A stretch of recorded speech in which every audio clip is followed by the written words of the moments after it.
com alegria e satisfação que cumprimentamos os nossos amigos e irmãos do portal Escola Dominical com a gloriosa paz de nosso Senhor e Salvador Jesus Cristo. Estamos dando início a mais uma pré-aula, esta ferramenta que o portal Escola Dominical disponibiliza no início da semana para que os irmãos possam melhor preparar a sua aula da Escola Bíblica Dominical. Leiam a revista das lições bíblicas, assistam a esta pré-aula, vejam também outras videoaulas e outros textos de apoio que nós disponibilizamos em links nas redes sociais do portal Escola Dominical, no Facebook, no LinkedIn e no Twitter. Vejam os textos de apoio que nós disponibilizamos no nosso site do portal Escola Dominical. Ouçam as leituras diárias sugeridas pela lição da Escola Bíblica Dominical. Nós temos uma meditação em áudio de poucos minutos a cada dia, que servirá não só para a meditação do irmão, mas para a preparação da aula, porque são textos bíblicos selecionados de acordo com o tema da lição. Não deixem de tirar as suas dúvidas ao longo da semana, postando suas perguntas na sala dos professores do portal Escola Dominical. No sábado à noite, às 19 horas, hora de Brasília, assistam à transmissão ao vivo da aula do estudo preparatório dos professores e amigos da Escola Bíblica Dominical da Igreja Evangélica Assembleia de Deus, Ministério do Belém, na sede aqui em São Paulo. Mas tudo isso, irmãos, nada significará se no domingo o irmão não comparecer à Escola Bíblica Dominical. Tudo isso que fazemos é a preparação da Escola Bíblica Dominical. Mas a Escola Bíblica Dominical é a igreja local reunida para estudar a palavra de Deus. Neste segundo trimestre de 2015, estamos a estudar o tema Jesus, o homem perfeito, o Evangelho de Lucas, o médico amado. E hoje estaremos terminando o segundo bloco deste trimestre. Nós dissemos aos irmãos que o primeiro bloco do trimestre engloba a primeira parte do Evangelho, segundo escreveu Lucas, que fala das narrativa da infância, que toma os capítulos 1 e 2 do Evangelho segundo Lucas.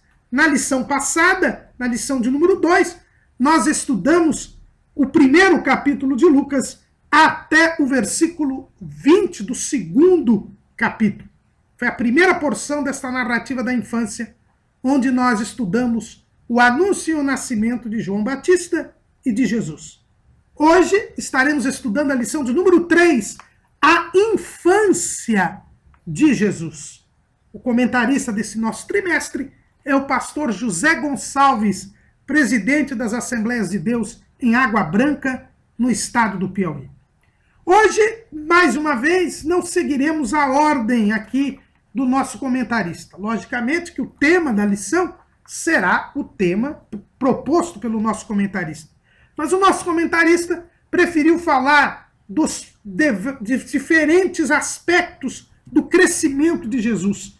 O seu crescimento social, o seu crescimento psicológico, o seu crescimento espiritual e o seu crescimento físico.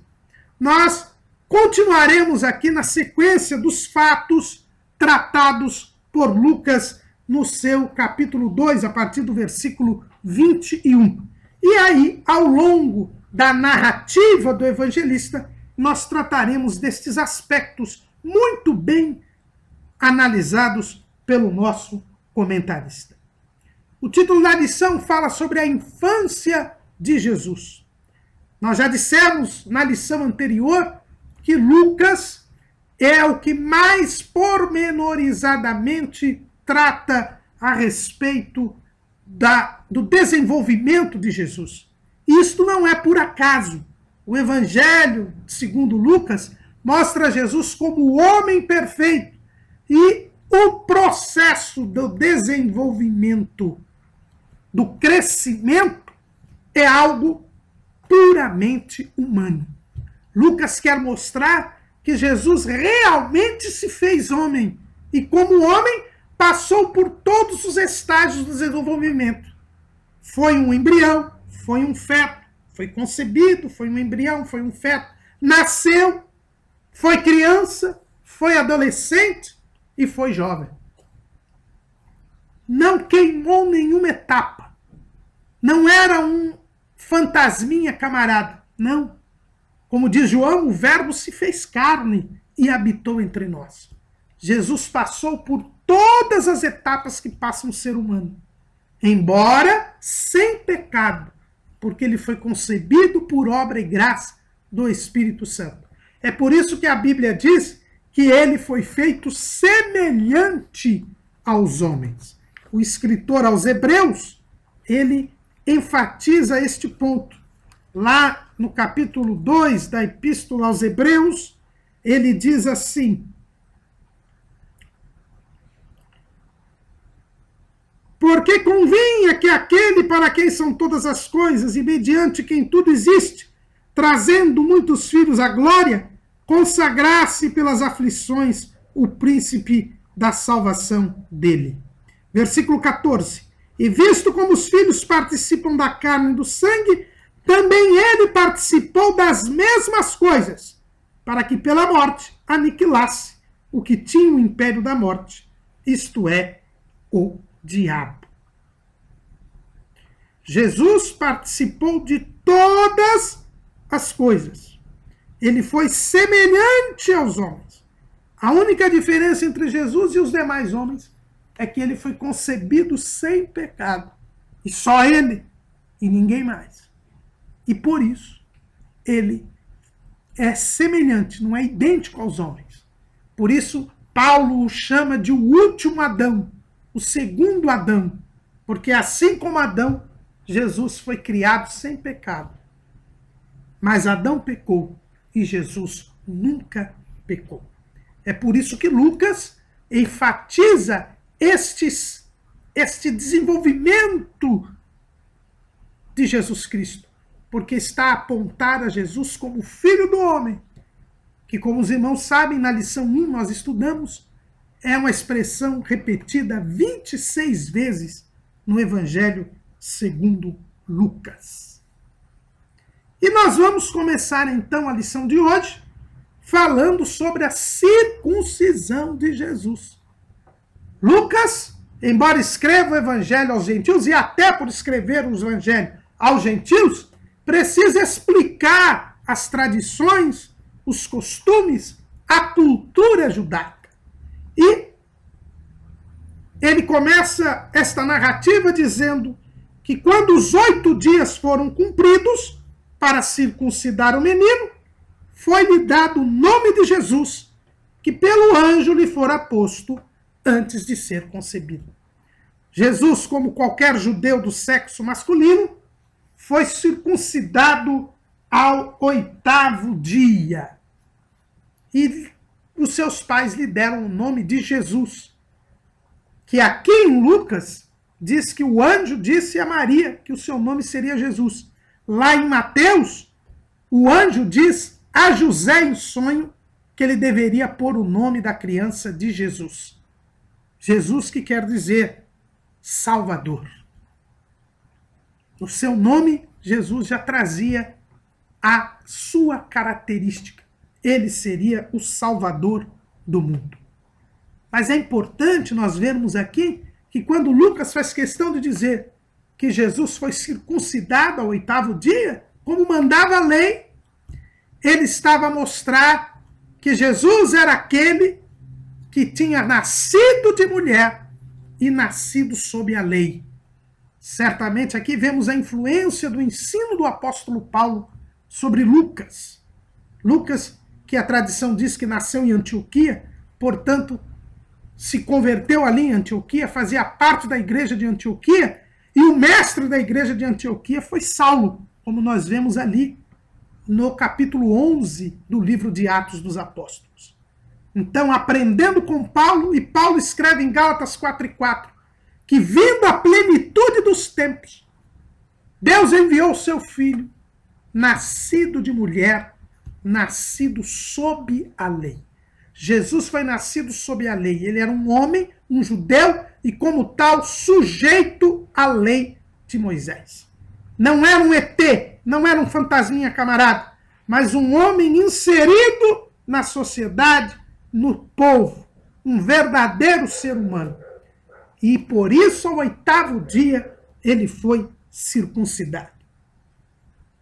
Mas mais do que isso, Lucas diz que, cumprindo-se os dias da purificação, segundo a lei de Moisés, o levaram a Jerusalém para o apresentarem ao Senhor. Segundo o que está escrito na lei do Senhor, todo mágico primogênito será consagrado ao Senhor. E para darem a oferta, segundo disposto na lei do Senhor, um par de rolas ou 2 pombinhos. Nascido sob a lei. Quando Jesus tinha 40 dias de vida, Maria vai ao templo para se purificar. Era o que exigia a lei. E nós lemos lá no livro de Levítico, no capítulo 12 do livro de Levítico, nós temos esta ordenança. Falou mais o Senhor a Moisés, dizendo: fala aos filhos de Israel, dizendo: se uma mulher conceber e tiver um varão, será imunda 7 dias. Assim como nos dias da separação da sua enfermidade, será imunda. E no dia 8º se circuncidará ao menino a carne do seu prepúcio.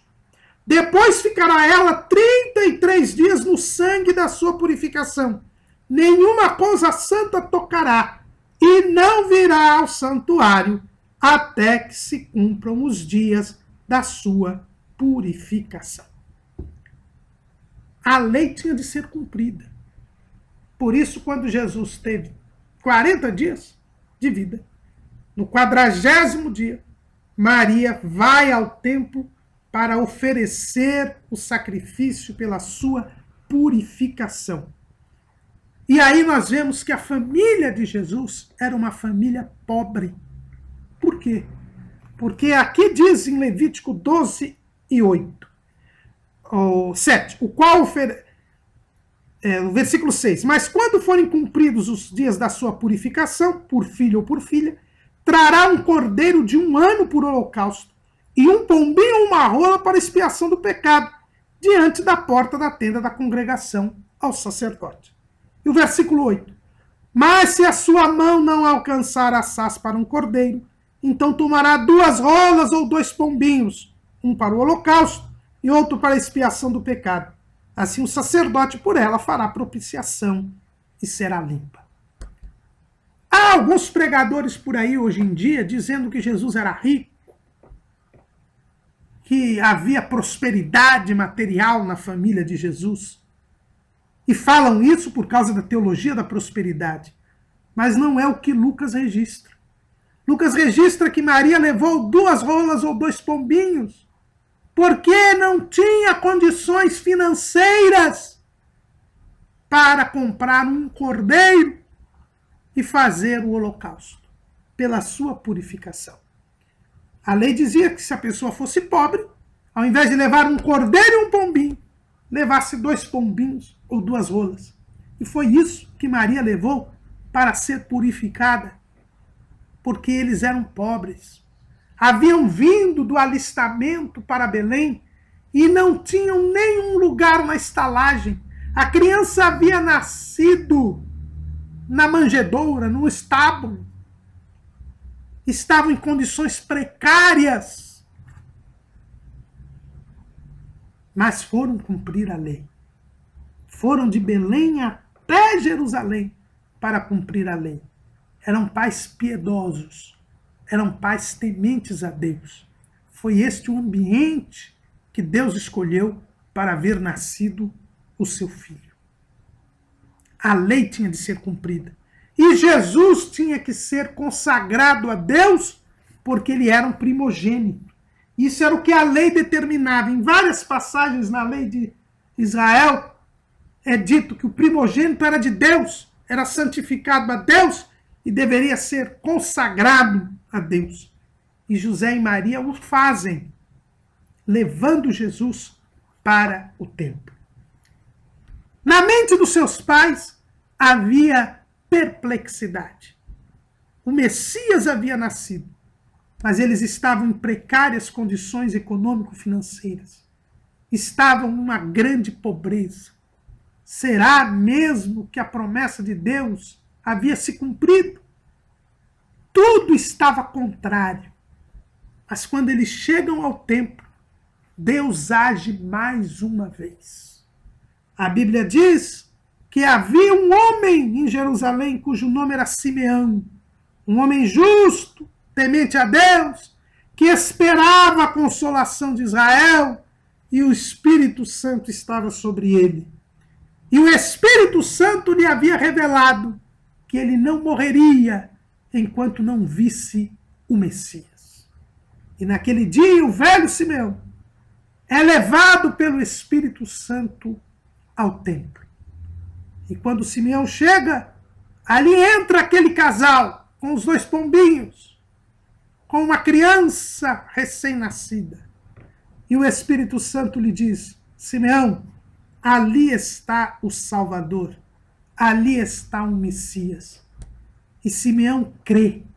Vemos mais uma vez, irmãos, como a fé é o meio pelo qual podemos agradar a Deus. Lucas enfatiza isto muito. Nós já vimos com Zacarias, que não creu e por isso foi arruinado seu ministério.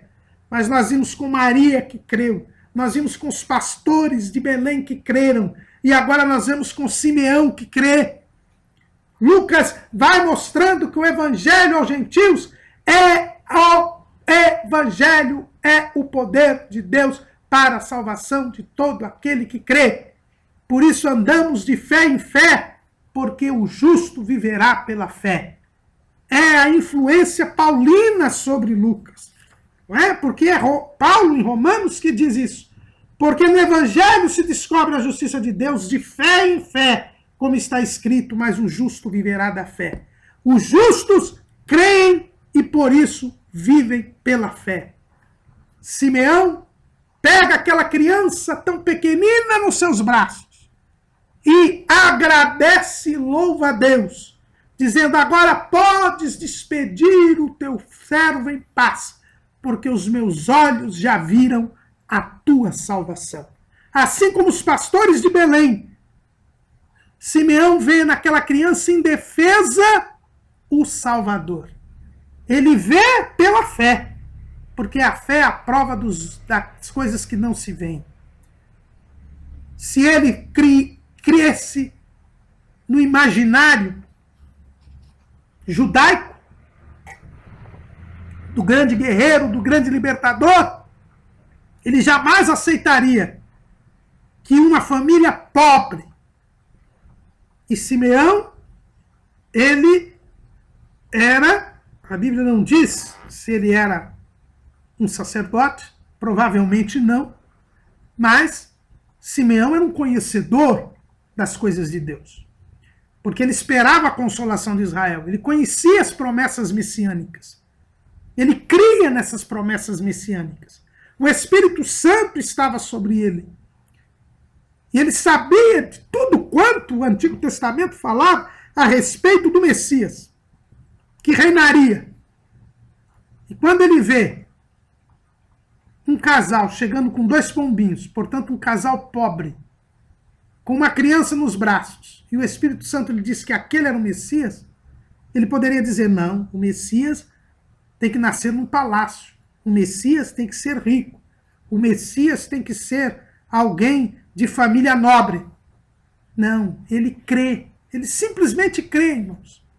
Toma aquela criancinha nos seus braços e não titubeie em dizer: agora eu já posso morrer, porque os meus olhos, Senhor, já viram a tua salvação.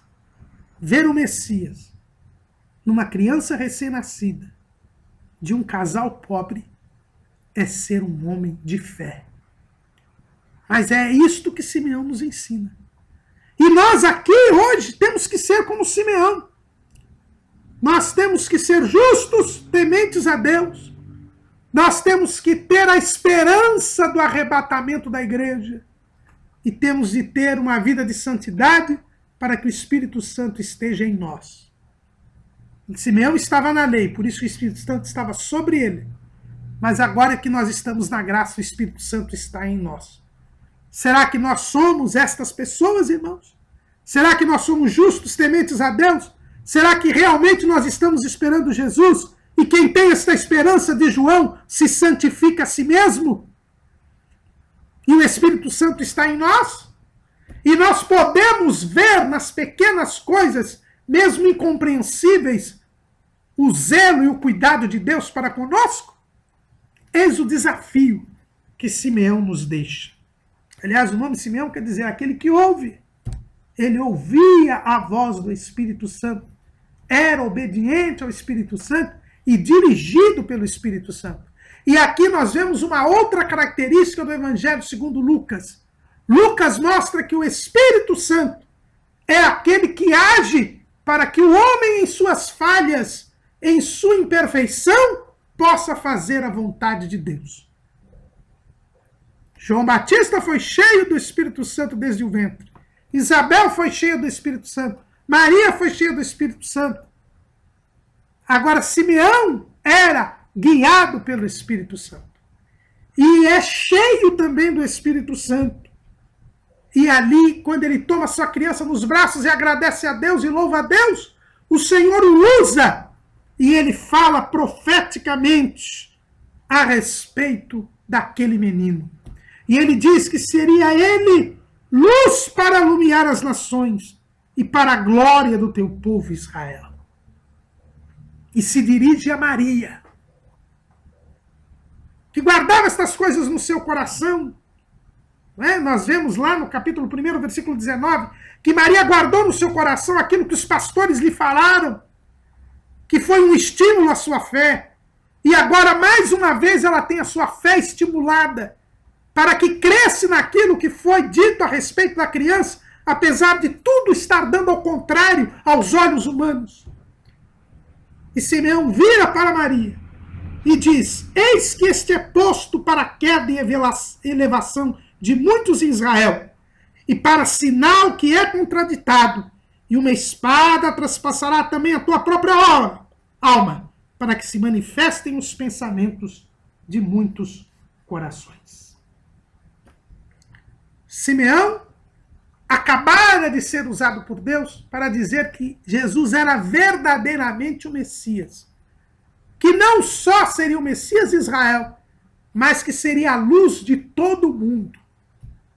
Com aquela palavra, Maria se conforta, se consola.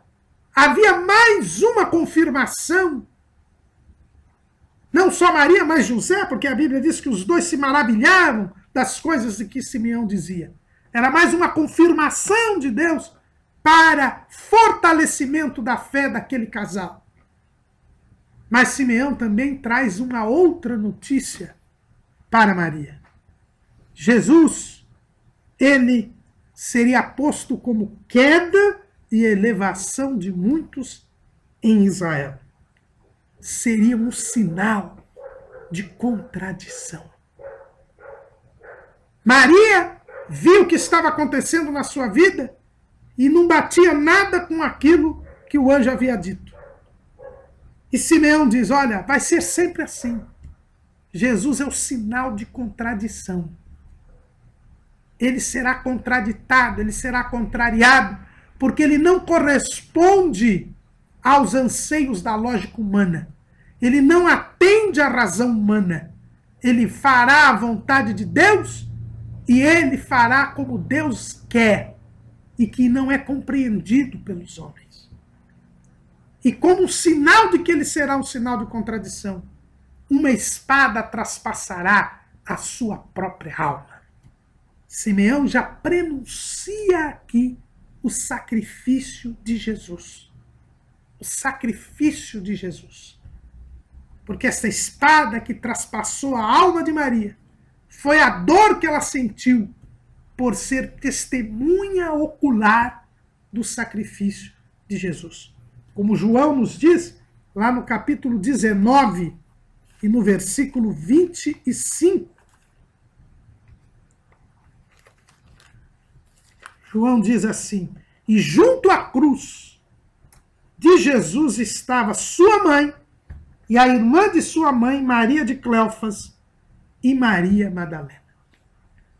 Maria presenciou a morte de Jesus, não entendendo também a sua morte,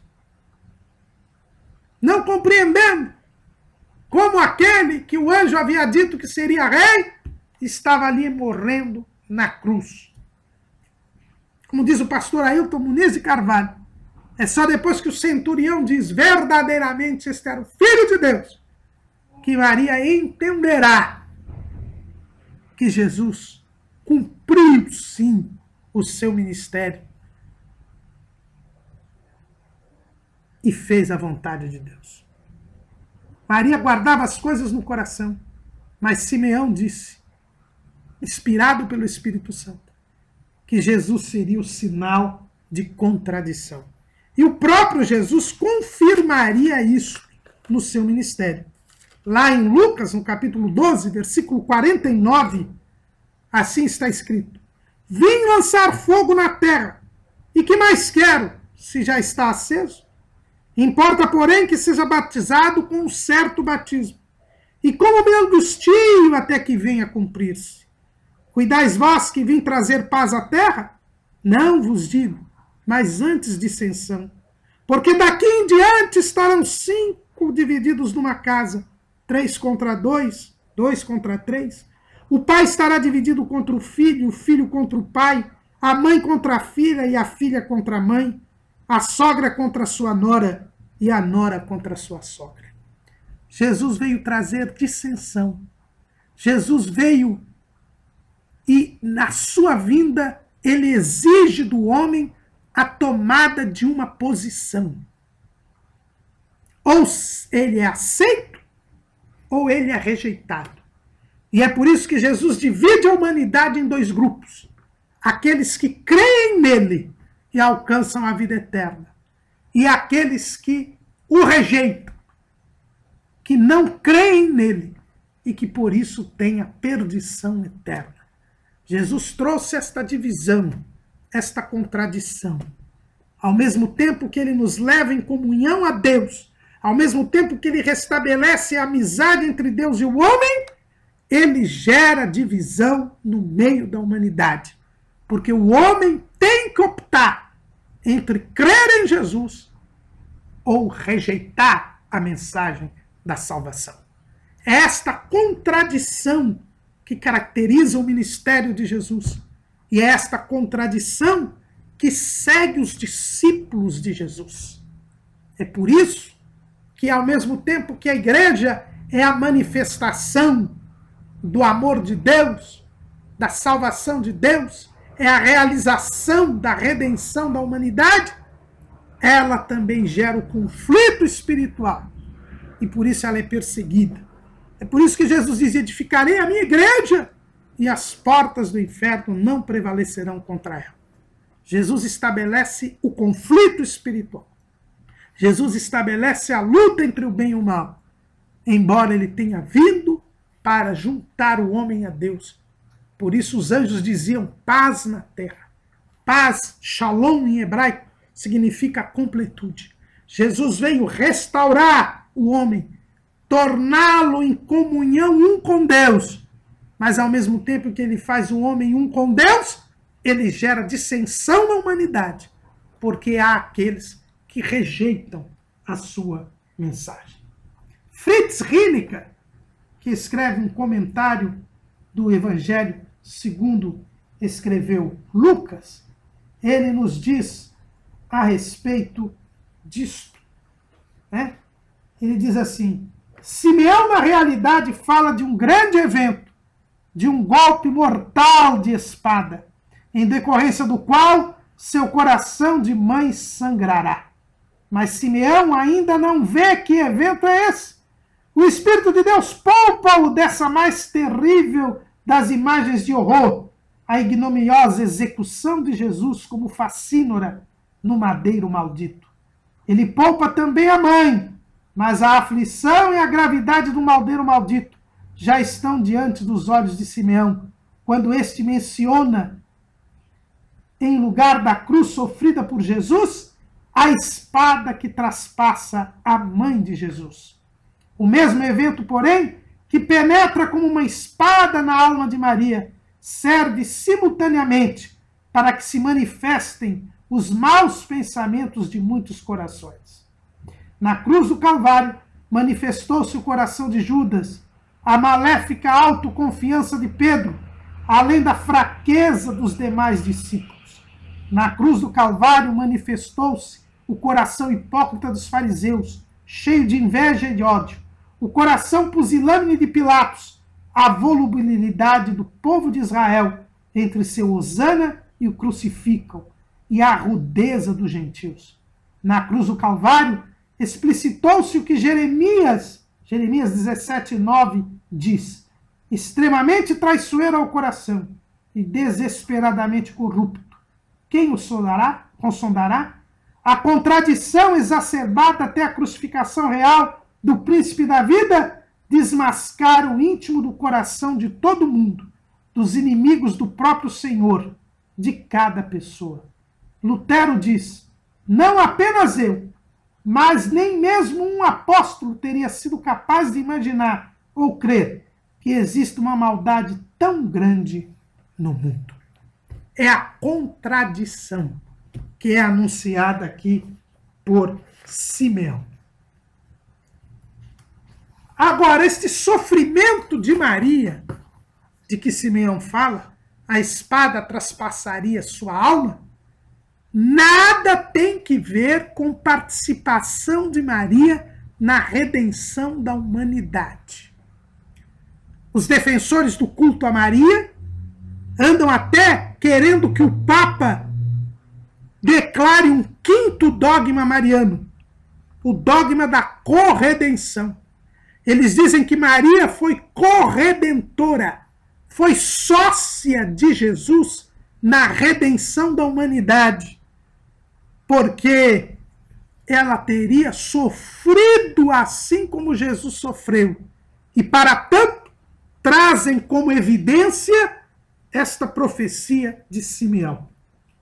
Entretanto, este sofrimento de Maria era um sofrimento humano. A dor de mãe vendo seu filho ser imolado, ser executado, ser morto, nada tem que ver com o sofrimento de Jesus, que foi o sofrimento para a nossa salvação, para a nossa transgressão, para a retirada da nossa transgressão, para o nosso perdão dos nossos pecados. A Bíblia diz: o castigo que nos traz a paz estava sobre ele, só sobre Jesus. O sofrimento que Simeão fala aqui é o sofrimento da mãe.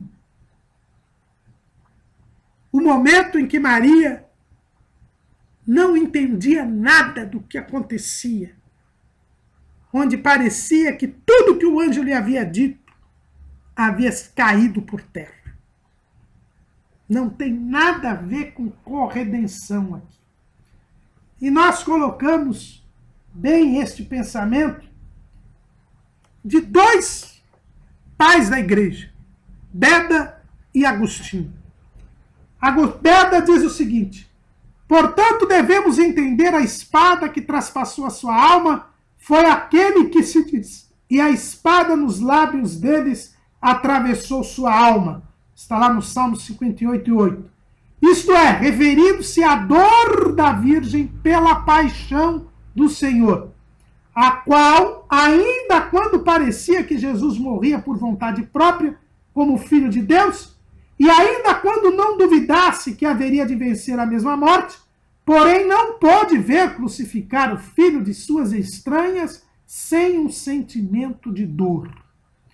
E Agostinho ainda diz: acaso não significou isto que também Maria, porque se tinha realizado o mistério da encarnação, duvidou com certo estupor na morte de Jesus, vendo ao Filho de Deus tão humilhado e que descia até a morte? E assim como a espada, quando toca um homem, o faz temer, ainda quando não o fira, assim a dúvida produziu nela tristeza, sem matá-la. porque não tomou assento em sua alma, senão que a atravessou como uma sombra. O próprio Agostinho diz que Maria, naquele momento, naquela dor tão grande de mãe, duvidou do cumprimento das promessas de Deus. E por isso, ela não podia de forma alguma ser corredentora, ser participante no sofrimento. Jesus é o único Salvador. Em nenhum outro nome há salvação. E ele é suficiente para salvar a humanidade. Não precisaria de nenhuma sócia. Esse sofrimento que Simeão diz é um sofrimento de mãe. Era o suprassumo da contradição que seria o ministério de Jesus.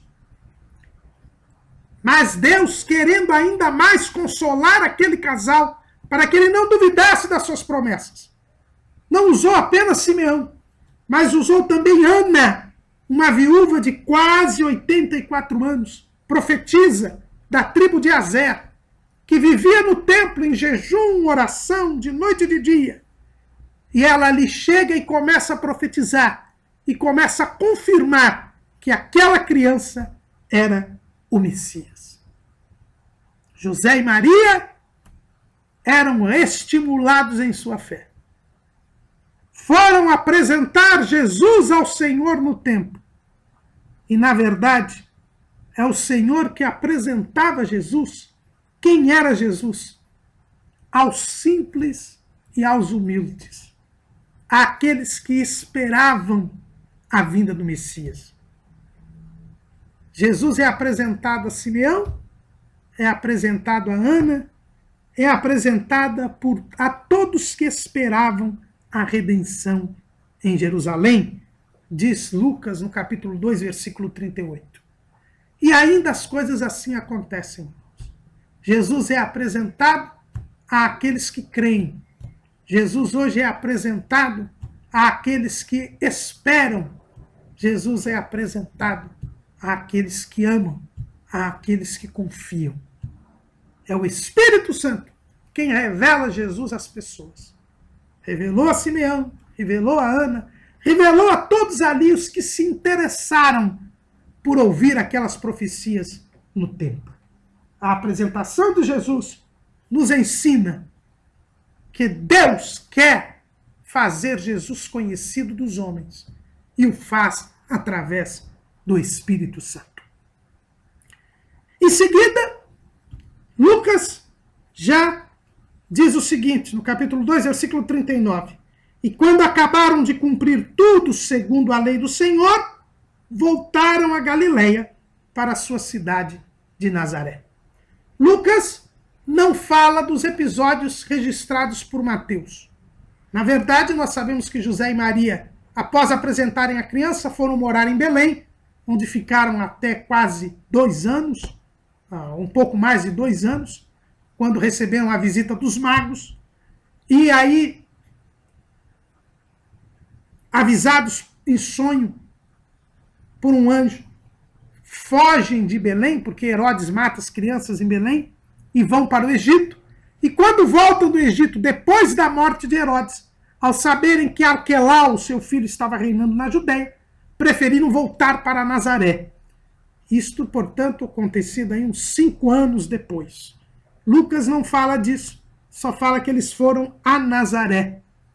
E registra o seguinte, que o menino crescia e se fortalecia em espírito, cheio de sabedoria, e a graça de Deus estava sobre ele. Ao chegar a Nazaré, e nós sabemos com cerca de 5 anos de idade, primeiro, Lucas o chama de menino. Ele havia se humanizado. Era uma criança, era um menino. E como menino, ele devia crescer. E Lucas aqui usa para Jesus as mesmas palavras que usa para João Batista. Lá no capítulo 1, versículo 80, ele diz, e o menino crescia. O menino aqui era João Batista. E se robustecia em espírito. E ele diz aqui, e o menino crescia e se fortalecia em espírito. A infância de Jesus foi uma infância normal como qualquer outra. Jesus, embora fosse Deus, se fez homem e se submeteu ao mesmo processo de crescimento. Tanto que Lucas usa as mesmas expressões que usou para João Batista. Por isso, irmãos, são mentirosos esses evangelhos apócrifos da infância. Nos primeiros séculos da igreja, surgiram alguns evangelhos da infância que fazem Jesus fazer milagres, que registram milagres de Jesus quando ele era criança, que registram sinais e prodígios de Jesus como ele era criança, como se ele pudesse usar dos atributos divinos. Esses evangelhos são falsos porque negam o propósito de Deus, que foi de se humanizar, se despojar da sua glória, se esvaziar da sua glória. Como está escrito lá na Epístola aos Filipenses, no capítulo 2, versículos 5 a 8. Não nos esqueçamos que Lucas era discípulo de Paulo, e Paulo diz com toda a clareza que, sendo em forma de Deus, não teve por usurpação ser igual a Deus, mas aniquilou-se a si mesmo, tomando a forma de servo, fazendo-se semelhante aos homens, e achado na forma de homem, humilhou-se a si mesmo. Por isso esses evangelhos são mentirosos, porque contrariam o propósito de Deus. Jesus nunca usou dos seus atributos divinos. E quando iniciou seu ministério, como haveremos de estudar numa lição próxima, ele foi ungido pelo Espírito Santo. Porque ele, como homem, precisava do Espírito Santo para realizar a obra que realizou. Ele era Deus, tanto que os anjos o glorificaram quando do seu nascimento. Tanto que ele é chamado aqui por Simeão como o Messias, como o Senhor.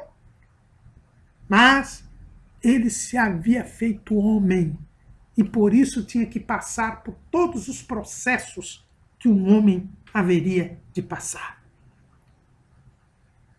E que processos eram esses? Lucas diz que ele crescia, é o crescimento físico, é o crescimento em estatura. Lucas repete isso lá no versículo 52. E crescia Jesus em sabedoria e em estatura. Jesus cresceu como qualquer ser humano. Ele era um pequeno menino, um bebê que cabia dentro de uma manjedoura. Mas ele cresceu. Havia o crescimento físico. Ele se submeteu a todos os processos biológicos. Ele chegou à puberdade. Ele teve o desenvolvimento dos seus hormônios, das suas características sexuais secundárias. Ele não foi diferente de nenhum homem. Ele crescia. Ele crescia. Mas ele também se fortalecia em espírito. Ao lado do crescimento físico, nós precisamos ter também o crescimento espiritual. Isto é uma lição para os pais, irmãos. Isto é uma lição para os pais. E nós vamos falar daqui a pouco sobre isso. Mas a Bíblia diz também que ele era cheio de sabedoria. E por que ele era cheio de sabedoria? Porque ele era temente a Deus. Porque ele era criado pelos seus pais na palavra de Deus. José e Maria cumpriam o grave dever que todo pai tem de educar doutrinariamente seus filhos. Lá em Deuteronômio 6:6 está escrito: e estas palavras que hoje te ordeno estarão no teu coração, e as intimarás a teus filhos, e delas falarás assentado em tua casa, e andando pelo caminho, e deitando-te e levantando-te. Também as atarás por sinal na tua mão, e te serão por testeiras entre os teus olhos, e as escreverás nos umbrais de tua casa e nas tuas portas. O temor do Senhor é o princípio da sabedoria. Jesus era cheio de sabedoria. Na verdade, o Evangelho, segundo escreveu Lucas, é chamado por alguns estudiosos da Bíblia do Evangelho proverbial, do Evangelho da sabedoria, porque Jesus é apresentado por Lucas como a sabedoria de Deus personificada. Há uma vinculação entre o livro de Provérbios e o Evangelho segundo Lucas. Por isso que Lucas é o evangelho que tem mais parábolas registradas de Jesus. Jesus é apresentado não só como sábio, mas aquele que é mais sábio do que Salomão. Ele é apresentado como a verdadeira sabedoria de Deus. É assim que Lucas chama Jesus, lá no capítulo 11, versículo 49. Por isso diz também a sabedoria de Deus. Profetas e apóstolos lhes mandarei, e eles matarão uns e perseguirão outros. Por isso, Lucas apresenta Jesus como aquele que, por ser a sabedoria, pode dar sabedoria aos seus discípulos. Lá no capítulo 21 do livro do Evangelho segundo escreveu Lucas, o próprio Jesus diz o seguinte, capítulo 21, versículo 15, porque eu vos darei boca e sabedoria, a que não poderão resistir nem contradizer todos quantos se vos opuserem. Jesus era a própria sabedoria, mas ele foi cheio de sabedoria. Enquanto homem, ele aprendeu a palavra de Deus a começar dos seus pais, para ter o crescimento espiritual necessário. E mais, a Bíblia dizia, a graça de Deus estava sobre ele. Para que tenhamos um crescimento espiritual, para que tenhamos um crescimento físico agradável a Deus, a graça de Deus tem que estar sobre nós. Para isso eu preciso ter um ambiente familiar que seja um altar de adoração a Deus.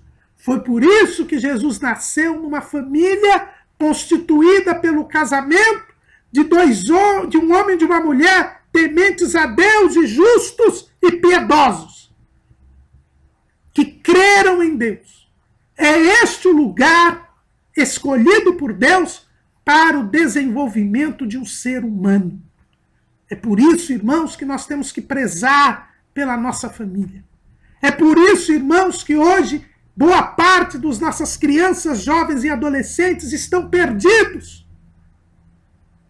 Estão perdidos. É por isso que metade da população carcerária do nosso país é formada de filhos de crentes. Que é uma vergonha. Por quê? Porque não tiveram um crescimento equilibrado. Não tiveram um crescimento físico e um crescimento espiritual. Por quê? Porque, em primeiro lugar, seus pais não ensinaram a palavra de Deus. Lembremos das palavras de Salomão. Instrui o menino no caminho em que ele deve andar, e ainda quando for velho, não se esquecerá dele. É um grave dever dos pais. A educação doutrinária começa em casa, porque os nossos filhos precisam crescer em sabedoria e em estatura e em graça para com Deus e os homens. Foi assim que Jesus cresceu. É assim que os nossos filhos têm de crescer. Jesus se fez homem, ele era Deus, mas enquanto homem ele cresceu em sabedoria, estatura e em graça, porque os seus pais lhe ensinaram a palavra de Deus.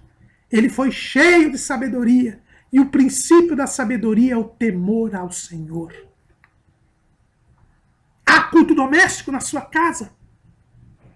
Você lê a palavra de Deus com o seu filho? Você ora com o seu filho? Você ensina o seu filho a jejuar? Você ensina o seu filho a buscar o poder de Deus? Hoje os pais nada fazem. Os pais constroem verdadeiros altares de Baal nas suas casas.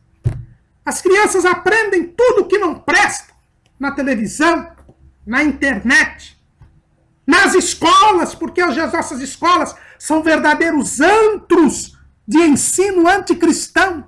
São verdadeiras fortalezas satânicas. E nós deixamos que os nossos filhos tenham a sua mentalidade moldada pelo mundo, tenham o seu caráter moldado pelo mundo, pelo pecado, pelo mal. E o resultado é este: metade da população carcerária é de filhos de crentes. Mas Lucas, ao nos mostrar a infância de Jesus, a sua adolescência e juventude, nos ensina que nós devemos ter um crescimento físico saudável, um crescimento espiritual. E para crescermos e nos fortalecermos em espírito, crescer os nossos filhos, crescerem e se fortalecerem em espírito, eles precisam ser cheios de sabedoria. E a sabedoria é a palavra de Deus, é o próprio Cristo, e ele diz que são as escrituras que dele testificam.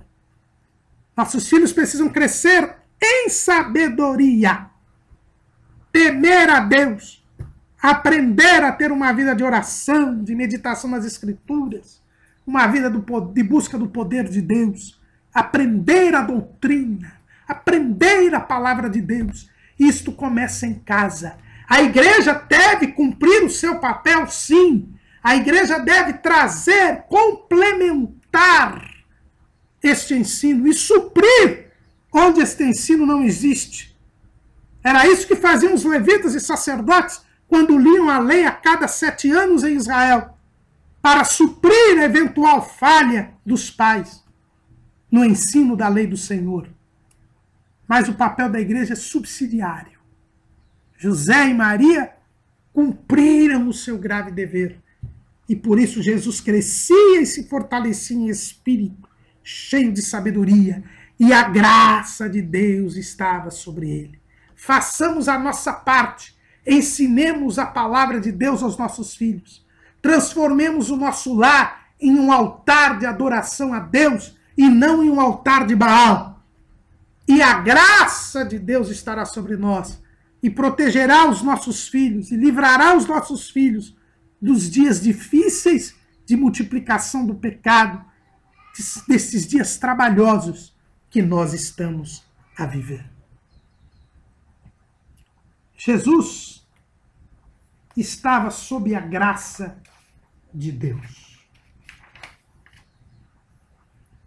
Mas quando Jesus fez 12 anos, cumprindo a tradição judaica, ele é levado ao templo para assumir a sua responsabilidade diante da lei. E aqui, irmãos, nós vemos como Jesus estava inserido na sociedade. É o que o nosso comentarista fala do crescimento social. Ele crescia em sabedoria, estatura e graça, tanto diante de Deus como diante dos homens. Nós também precisamos ensinar os nossos filhos a se socializarem, a terem uma vida social, a cumprir as normas sociais. Hoje muitos pais mandam os filhos para a escola e acham que a escola é quem tem que ensinar como a criança deve viver em sociedade. Lê do engano. São os pais que devem ensinar como a criança deve viver em sociedade. São os pais que devem ensinar o princípio da autoridade, o respeito aos mais velhos, como comer, a etiqueta na mesa, a etiqueta dentro de casa, os bons costumes, as boas tradições. Isto são os pais que devem ensinar. E Jesus é levado ao templo com 12 anos de idade, porque já naquela época se entendia, e os judeus praticam até hoje, isto, que no 13º ano, quer dizer, quando a criança completa 12, já entra no 13º ano, ela deveria ser levada ao templo para assumir a sua responsabilidade diante de Deus. É a cerimônia que os judeus chamam de Bar Mitzvah, o filho do mandamento. É o momento em que o adolescente assume diante de Deus o compromisso de cumprir a lei. Quando cessa a responsabilidade dos pais por terem já ensinado a palavra de Deus. E agora o filho, ele se torna um maior diante de Deus. É uma maioridade espiritual. Até hoje, os judeus, quando a criança faz 12 anos, entra no 13º, eles fazem essa cerimônia do Bar Mitzvah, quando a criança lê um trecho da lei diante dos familiares e assim passa a assumir a sua responsabilidade de servo de Deus. E quando Jesus fez os 12 anos, seus pais foram, como de costume, na festa da Páscoa, cumprindo a lei que exigia que 3 vezes ao ano qualquer homem fosse ao templo, na festa da Páscoa, na festa das semanas e na festa dos tabernáculos. Naquele tempo, normalmente, as pessoas que viviam nas regiões mais distantes, como era a Galileia, vinham uma vez só a Jerusalém na Páscoa. E José e Maria vão à Páscoa junto com uma caravana. E ali Jesus assume o seu compromisso diante de Deus. Era um homem nascido de mulher, nascido sob a lei, inserido nas tradições e na cultura do seu tempo. Nós devemos criar os nossos filhos para inseri-los na cultura do nosso tempo.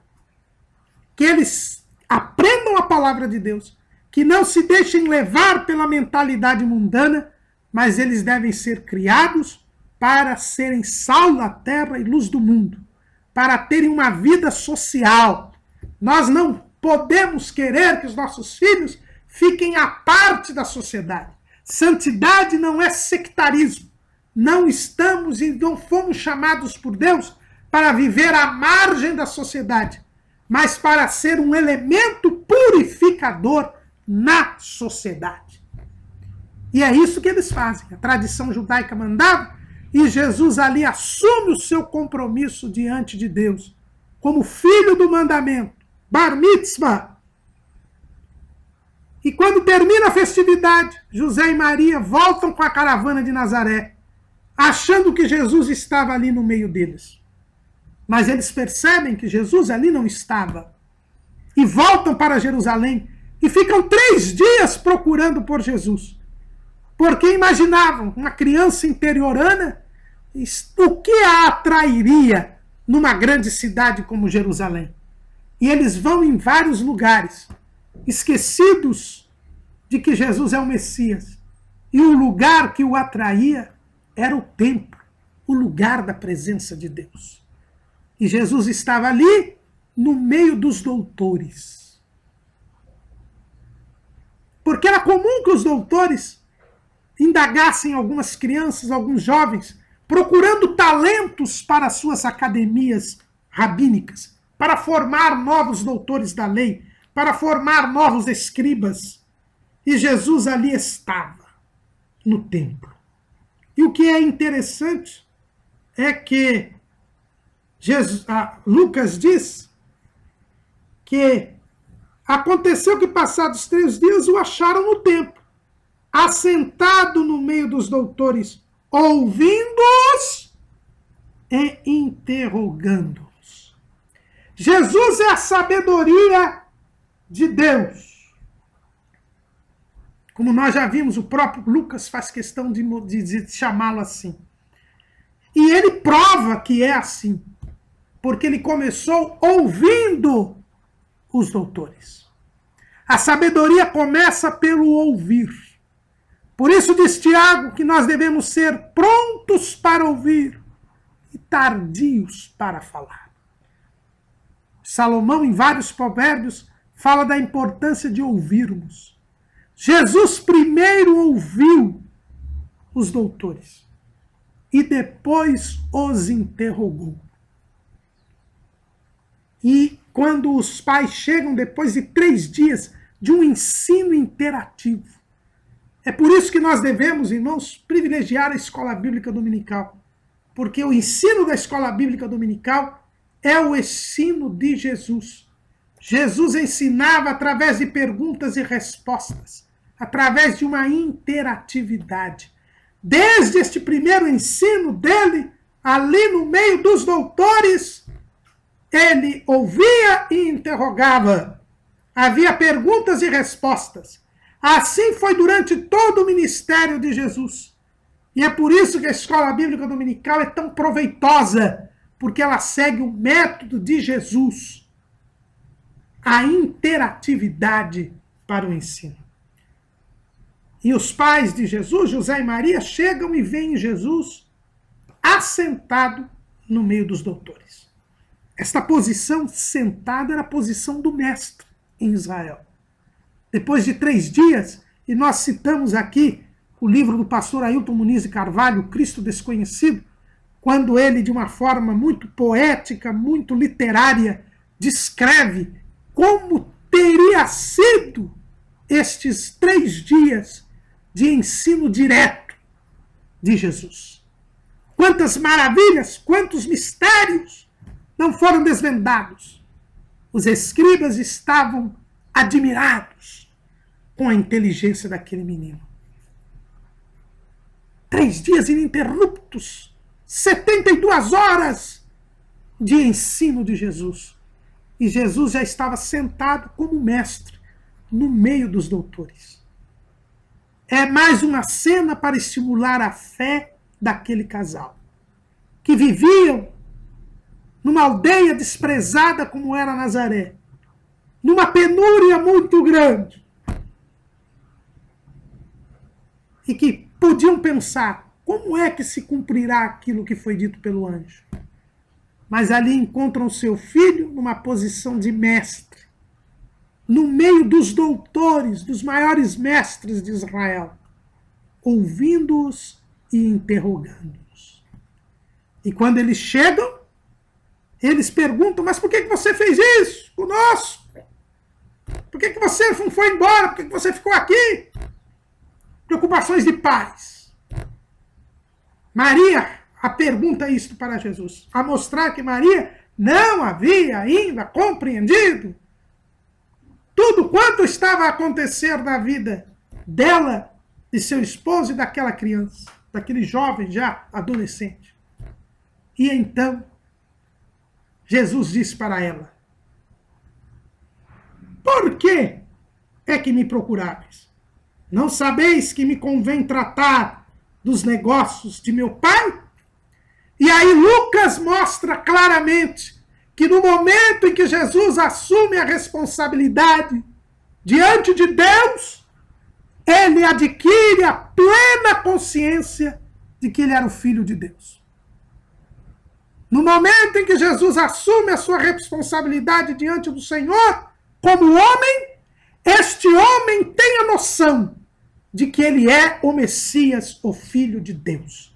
Aqui a humanidade de Jesus chega à plena consciência da sua divindade. E por isso José e Maria não entenderam. A Bíblia diz, e eles não compreenderam as palavras que lhes dizia. É por isso que Maria não é corredentora. É por isso que Maria não é sócia de Jesus na redenção da humanidade. Foi sim um instrumento pelo qual Jesus veio ao mundo. Ele é nascido de mulher e esta mulher é Maria. Mas ela teve um papel humano, nunca um papel divino, nem associada ao divino. Eles não compreenderam, mas Jesus já compreendia que era o Filho de Deus. Ele havia crescido em graça para com Deus e os homens. E aí vem mais um paradoxo. Sentado no meio dos doutores, dizendo aos seus pais que estava cuidando dos negócios do seu pai, tendo plena consciência de que é filho de Deus, ao invés de ser um menino prodígio e escolher uma das academias, sei lá, de Hillel ou de Shammai, para estudar, para ser um grande rabino, Jesus simplesmente sai do meio dos doutores, segue a seus pais e volta para a aldeia desprezível de Nazaré. Que paradoxo! Aquele que estava ali mostrando sua inteligência suprema aos doutores, que poderia iniciar uma carreira de grande mestre, volta para a casa de José e Maria, na humilde aldeia de Nazaré. E a Bíblia diz ainda, e desceu com eles, e foi para Nazaré, e era-lhe sujeito. E sua mãe guardava no seu coração todas estas coisas. Mais uma coisa que Maria não entendia, mas que guardava no seu coração. Como o nosso filho vai embora conosco? Por que ele não vai para uma academia rabínica, iniciar uma carreira brilhante? E ser o rei que o anjo disse que ele seria? Não. Ele volta para Nazaré para ser um carpinteiro. Para continuar sendo tido como filho de José, embora tivesse consciência que era o Filho de Deus. E por que isso acontece, irmãos? O escritor aos Hebreus nos ensina. Alguns acham que Hebreus foi escrito por Paulo.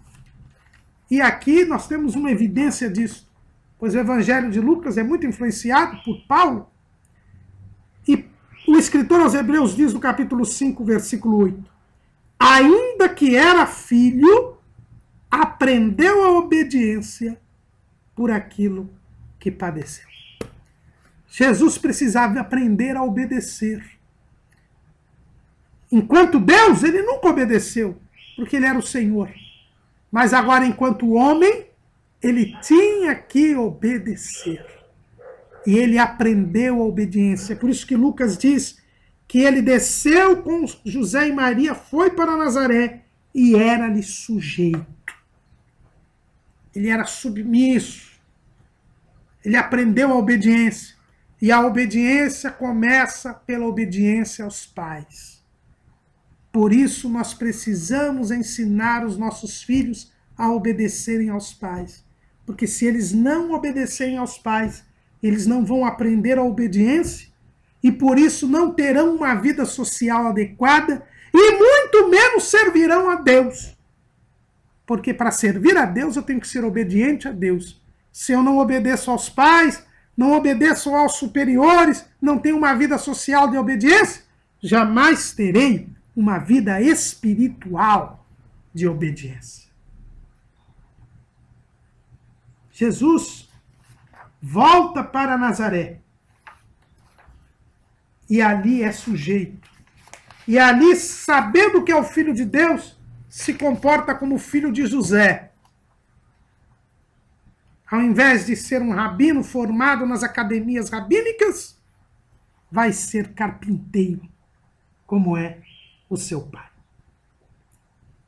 E este tempo de vida de Nazaré, Lucas simplesmente diz que ele foi sujeito aos seus pais e que crescia em sabedoria, em estatura e em graça para com Deus e os homens. É a chamada vida oculta de Jesus, porque nós não temos informações a respeito desta vida. Mas foi a maior parte da vida de Jesus. Jesus viveu em Nazaré 25 anos, pois se veio com cerca de 5 anos de idade para Nazaré, somente saiu de Nazaré no início do seu ministério, quando tinha quase 30 anos, como diz o próprio evangelista Lucas. Então ele viveu 25 anos em Nazaré. Foi a maior parte da sua vida. E é por isso que esta vida que Jesus teve tem que nos ensinar muito. Em primeiro lugar, nos ensina que para exercer o ministério e cumprir a obra de Deus, eu preciso me preparar convenientemente. Jesus ficou 25 anos sendo preparado para iniciar o seu ministério. Desde quando ele adquiriu a consciência? Porque Isaías diz que ele adquiriu a consciência neste instante. É o que lemos lá em Isaías capítulo 7. Isaías capítulo 7, versículo 15. Manteiga e mel comerá até que ele saiba rejeitar o mal e escolher o bem. Na verdade, antes que este menino saiba rejeitar o mal e escolher o bem, a terra de Quitinfada será desamparada dos seus 2 reis. Foi quando Herodes morreu, quando acabou o governo de Quirino, o presidente da Síria, é que José e Maria voltam do Egito para Nazaré. Esses 2 reis aqui, que são ditos pelo profeta Isaías. Aí Jesus adquire a consciência, e por não ter pecado, ao contrário de qualquer outro ser humano, ele escolhe o bem e rejeita o mal. E aí começa a ser preparado para exercer o seu ministério, crescendo e se fortalecendo em espírito, cheio de sabedoria, e a graça de Deus estava sobre ele. Porque Lucas fala do instante em que eles voltam a Nazaré. Os irmãos veem como as escrituras se combinam em cada detalhe, como dizia o saudoso pastor Severino Pedro da Silva. A partir daquele momento, com 5 anos de idade até os 30 anos, Jesus é preparado no anonimato para exercer o seu ministério. É a primeira lição que a vida oculta de Jesus nos ensina. Você pode ser um grande pregador, pode ser um grande cantor, pode ser um grande ganhador de almas, pode ser um grande pastor, pode ter um ministério de fama, como foi o ministério de Jesus. Mas antes da fama, tem de vir a preparação. E esta preparação é no anonimato. Foram 25 anos de anonimato. Mesmo com aquele episódio dos 3 dias no Templo de Jerusalém, Jesus viveu no anonimato. É assim que nós devemos servir a Deus. Se você tiver alguma projeção algum dia, alguma fama como teve Jesus, esta fama é resultado de uma preparação no anonimato. Hoje, no mundo da mídia que nós vivemos, onde vemos as celebridades, evangélicas ou não, nós achamos que aquilo foi fruto do nada. E às vezes é fruto do nada. Mas por ser fruto do nada, é algo que é totalmente passageiro. Mas aquilo que tem fundamento, aquilo que tem raiz, isto é algo que é feito através de anos e anos de preparação. Essa é a primeira lição que esta vida oculta de Jesus nos ensina.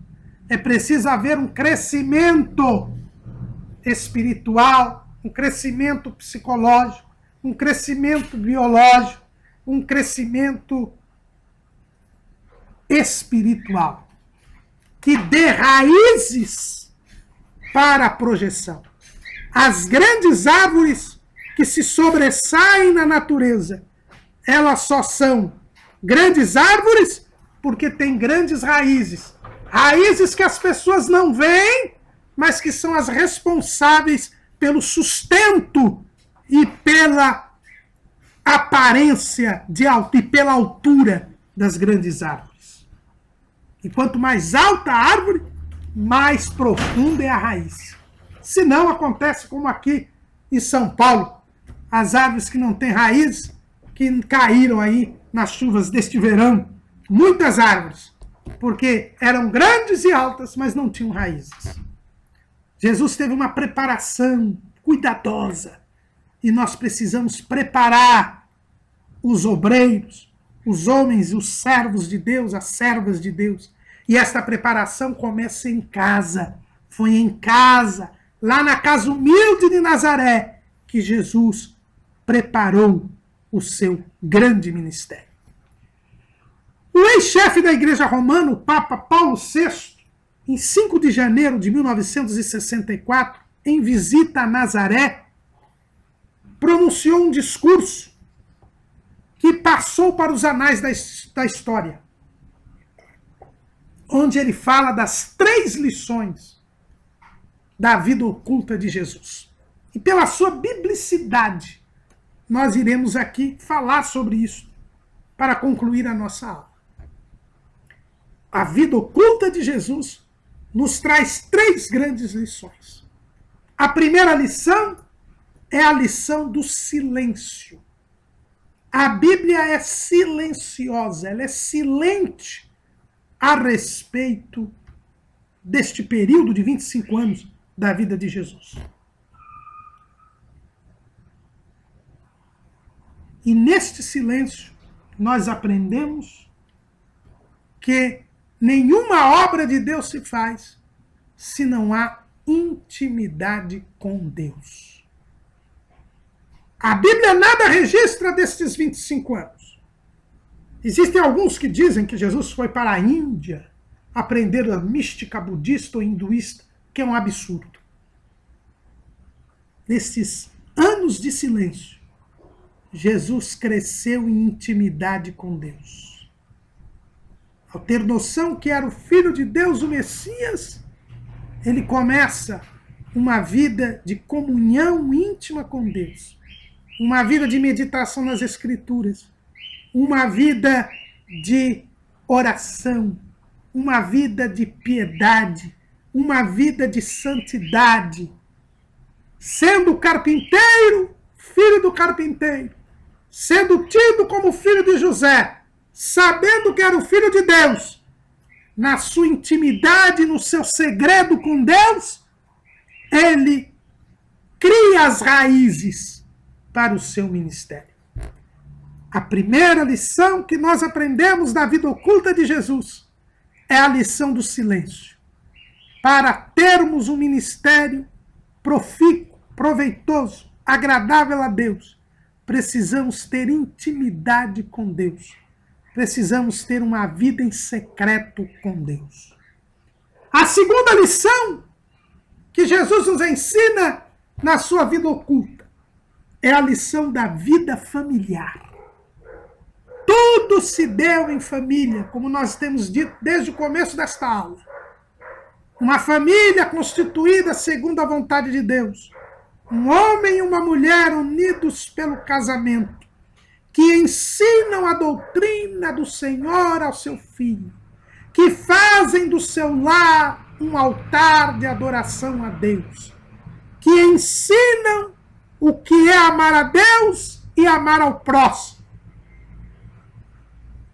É aí que nós criamos raízes para um ministério na obra de Deus. A família é o lugar escolhido por Deus para nós ensinarmos ao homem o que é comunhão com Deus, o que é comunhão com o próximo, o que é amar a Deus e o que é amar ao próximo. E como o próprio Jesus ensinou, amar a Deus e amar ao próximo era o resumo de toda a lei, que é a vontade de Deus. Nós, em família, é que ensinamos qual é a vontade de Deus. É em família que nós mostramos qual é a vontade de Deus e fazemos os nossos filhos experimentar a vontade de Deus. O ministério de Jesus foi profícuo porque ele teve suas raízes numa vida familiar, numa família sagrada, numa família que era o altar de adoração a Deus. E por último, Jesus nos traz na sua vida oculta a lição do trabalho.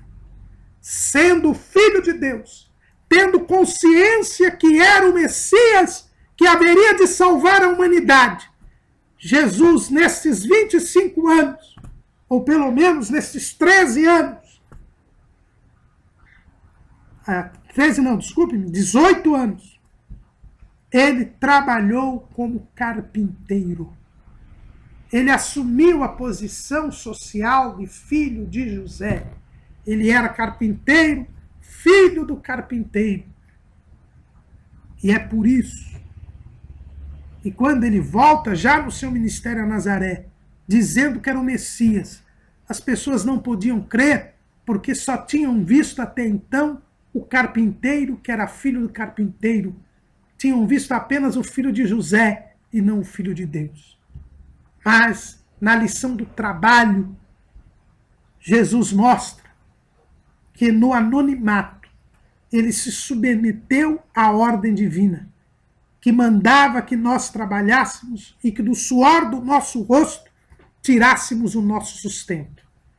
Pelo que se infere das Escrituras, José morreu cedo e Jesus passou a ser o arrimo de família, a sustentar a sua família. Ele era o Salvador do mundo, mas foi trabalhar para sustentar a sua família, porque ele era um verdadeiro homem que se submetia aos parâmetros sociais e aos parâmetros divinamente estabelecidos para a sociedade. É por isso que não podemos admitir, irmãos, os parasitas que hoje existem na igreja e que dizem que precisam viver da obra, que não querem trabalhar porque foram chamados por Deus. E viver da obra nada mais é do que querer viver às custas dos outros. Jesus sabia que era o Messias, que era o Filho de Deus, que salvaria a humanidade, que deveria pregar o evangelho do reino de Deus. Mas ele não deixou de ser carpinteiro, não deixou de trabalhar.